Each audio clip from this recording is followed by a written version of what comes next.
Hoy nos metemos de lleno en la crítica a una idea política, una idea tan potente que llegó a ser vista casi como una receta mágica para la revolución. A ver, ¿existe de verdad una fórmula mágica para el cambio político? Esta es una pregunta clave, y en este análisis vamos a explorar uno de los intentos más, digamos, influyentes del siglo XX por crear justamente eso, la famosa teoría de la contradicción de Mao Zedong. Ok, para entender todo esto tenemos que viajar al origen. Todo empieza con un panfleto de 1937, llamado Sobre la contradicción. Hay que pensar en él como una guía, algo sencillo, diseñado para los miembros del Partido Comunista Chino. Pero, como suele pasar con las ideas potentes, la cosa no se quedó ahí. Lo que empezó como una herramienta de enseñanza para el partido, muy rápido, escaló. Sus seguidores lo elevaron a otra categoría, lo convirtieron en algo mucho más grande. Una especie de llave maestra, una solución universal para cualquier problema político. Y en el corazón de todo esto, ¿qué hay? Una idea central, una sola tesis pero muy poderosa. Que la lucha, el choque entre fuerzas opuestas, ese es el verdadero motor que mueve todo. El motor del cambio, no solo en la sociedad, sino en todo, en todas partes. Y acá es donde se pone interesante la cosa. Esta ley universal, que en teoría seguía la línea del pensamiento marxista, en la práctica se interpretó de una manera muy, pero muy particular. Y eso lo cambia todo.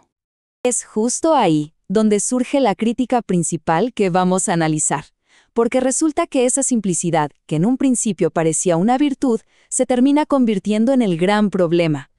La crítica, según la fuente que analizamos, es que la teoría dejó de ser una herramienta para entender la realidad, para analizarla, y se transformó en otra cosa.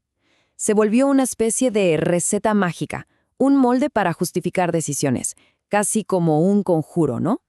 De hecho, los críticos de esta teoría van más allá. Sugieren que el mismísimo Karl Marx, que insistía hasta el cansancio en la necesidad de un análisis riguroso de las condiciones materiales, probablemente habría visto esto y dicho, esto es un juego de manos, un truco filosófico. Y es que, en la práctica, el método se podía reducir a algo peligrosamente simple, casi como una receta de cocina de 3 pasos. Primero, identificas la contradicción principal. Segundo, la cúpula del partido te dice cuál es la verdad. Y tercero, con eso justificas la acción política que necesitas en el momento. Una simplificación tremenda de una realidad que, sabemos, es súper compleja. Esta simplificación no es solo un problema práctico, Según la fuente, provoca un giro filosófico enorme. Es un alejamiento de las raíces del marxismo, que se basa en el análisis de lo material, de lo concreto. De hecho, la crítica es tan fuerte que conecta este método con una corriente filosófica mucho más antigua, el idealismo subjetivo. ¿Y qué dice esta filosofía? Básicamente, que la realidad no es algo objetivo que está allá afuera, sino que es la conciencia, la voluntad de uno, la que la crea o la moldea. Y si llevamos esto a la política, ¿qué pasa? Pasa que si la verdad es simplemente lo que el partido decide que es, entonces la voluntad política de los líderes, su necesidad del momento, pasa a ser más importante que la realidad objetiva. El trabajo teórico serio y profundo queda en un segundo plano. Ok, para que quede todavía más claro, vamos a hacer una comparación directa. Pongamos el método de Mao frente a frente con las ideas de Marx y Hegel, los filósofos en los que supuestamente se basa. Se va a ver qué tan diferentes son en realidad. Miren este contraste. Por un lado, Marx exige un análisis súper concreto, material, partiendo de la mercancía como la célula del capitalismo. Es un trabajo casi de cirujano. Por otro lado, el método de Mao se presenta como una ley universal, mucho más elástica, que se puede aplicar a casi cualquier cosa para encontrar contradicciones. La diferencia es abismal. Y si lo comparamos con Hegel, el choque es igual de fuerte.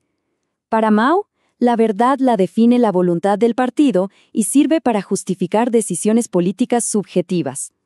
Para Hegel, la verdad es algo que se va descubriendo, se despliega a través de una lógica rigurosa, objetiva, que busca entender el espíritu de la historia.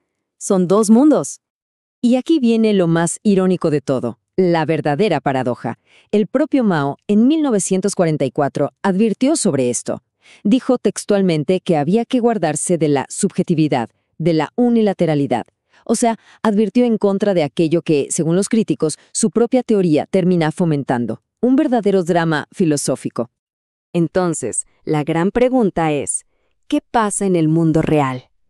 ¿Cuáles son las consecuencias prácticas cuando una teoría así se convierte en la guía para la acción? Pues el resultado, según la crítica, no es generar conocimiento para entender mejor el mundo.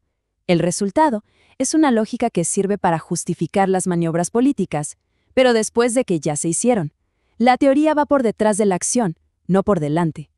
Y esto tiene consecuencias muy concretas. Se empieza a despreciar el trabajo teórico profundo.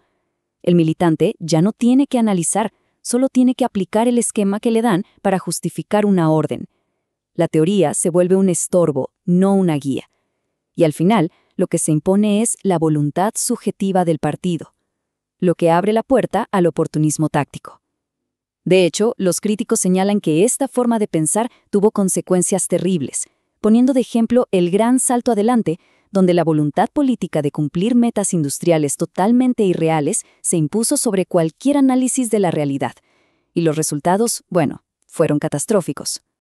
Y todo esto nos deja pensando, ¿no? Nos deja con una pregunta que es, en el fondo, crucial.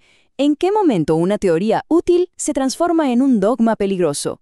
¿Dónde está exactamente esa línea?